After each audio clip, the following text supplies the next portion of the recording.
Monoket mar disaster management, I think ni obenda en gi haki mar yude.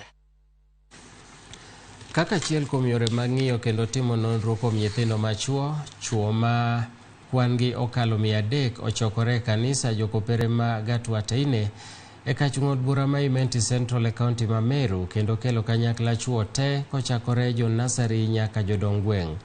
Dwaro gi maduong' en miyo mondo miyo bag romoni en mondo miyo duok ne nyithindo machuo ratichgi magineno ka osemagi kendo mi nyithindo manyiri. Romoni nomiyo rowere madongo oyudo boke kowuok kuom jodongo e penjo wi tije somo kod yedhe mamero ji. Bende nowuoye kaka achiel kuom gigo malal gi rowere machuo. Gikwayo sirikal kaachiel kod riwruoge mamoko mondo mi opare nyithindo machuo kendo migi nafas marom gi mago mag nyithindo manyiri. Obedience and all.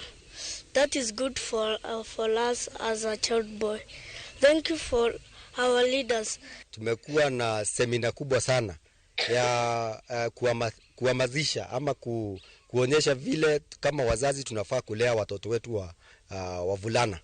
Na tumekuwa na vikao, tumeongea sana na tumepanga mikakati ambayo tutafanya ndio tuweze kushika hawa vijana wetu mikono, tuweze kuwainua, tuwawezeshe wapate elimu mzuri, wapate elimu bora na wapate nafasi zinafanana kama zile zinapatiwa watoto wasichana.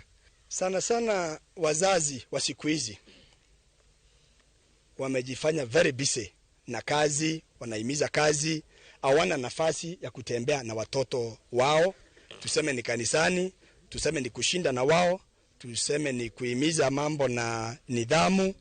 Ningeomba tu wale watoto waweze kutafutiwa nafasi na wazazi, waweze kutembea na wao, waweze kuwafundisha mambo na Mungu, mambo na imani. Vijana walikuwa wanakaa na wazee wao na wanaitiwa wazee wale watawafundisha vile watakuwa wanaume wa kesho.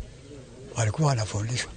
Lakini kwa sasa naona vijana wamesahau kabisa, kwa sababu watoto wa kike wakienda kusoma mbele wataolewa na watu wale wamesoma. Watasahau vijana wa kwao, kwa sababu vijana kutoka kwao hawakusoma.